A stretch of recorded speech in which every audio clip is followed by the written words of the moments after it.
நம்மள அநேகர் நமக்கு பழக்கமான பிரச்சனைகளிலே தங்கிவிட விரும்புகிறோம். இது ஒருவேளை உங்களுக்கு அப்படி இல்லையே அப்படின்னு தோணலாம். ஆனா நெறைய பேர் அப்படித்தான்.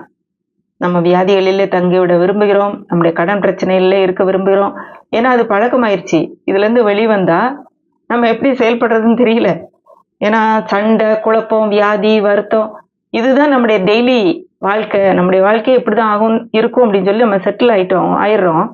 ஆனா தேவன் சொல்றாரு, நம் மேலானவைகளை தேட வேண்டும், மேலானவைகளை நாட வேண்டும். இப்படியே என் வாழ்க்கை போயிரும், என் வாழ்க்கை இப்படிதான் இருக்கும் அப்படின்னு சொல்லி நம்ம ஒரு தீர்மானத்துக்குள்ள வந்து விடாம, நான் மாறுவதற்கு வாய்ப்பு இருக்கு. தேவன் எனக்கு உதவி செய்வார்.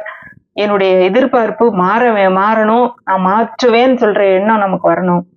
எந்த எதிர்பார்ப்பும் இல்லாம நம்ம மாற்ற முடியாது நம்ம. இப்ப நமக்குள்ளே நம்மை குறித்து வைத்திருக்கிற படத்தை நம்ம மாத்தணும். நான் ஐயோ பாவம் இப்படிதான் என் வாழ்க்கை போயிரும். இதுவரைக்கும் எனக்கு எந்த ஒரு விடுதலையும் வந்ததில்ல, எந்த ஒரு சுகமும் வந்ததில்ல, நான் நல்லா இருந்ததே இல்ல. அப்படின்னு சொல்லியே அதையே நீங்க வைத்துக் கொண்டு இருந்தீங்கன்னா, நீங்க வெளிய வர்றதுக்கு வாய்ப்பே இல்ல. இந்த பெதஸ்தா குளத்துக்கிட்ட இருந்த அந்த திமிர்வாதக்காரன், அதே ஒரு எதிர்பார்ப்பு இல்லாம அப்படிதான் இருந்தான். என் வாழ்க்கை அப்படியே ஆயிரும். மற்றவங்க எல்லாம் போறாங்க. எனக்கு ஒண்ணுமே கிடைக்காதுன்ற மாரி தான் இருந்தான். ஆனா, ஆண்டவர் சொன்ன ஒரு காரியம், "நீ எழுந்து நட" அப்படின்னு சொன்ன உடனே அவனுடைய பார்வை மாறிடுச்சு.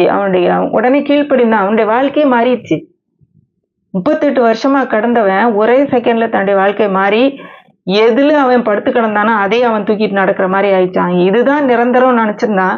ஆனா அதே தூக்கிக்கிட்டு நடக்கிற மாரி ஆயிடுச்சு. அப்போ நீங்க நிரந்தரம் என்று சொல்லிக்கொண்டு நினைத்துக் கொண்டு இருக்கிற காரியங்கள் மாற வேண்டுமானால் உங்களுடைய உள்ள இருக்கிற படத்தை மாற்றுங்க. நீங்க மற்றவர்களுக்கு ஆசீர்வாதமாக வாழ முடியும்.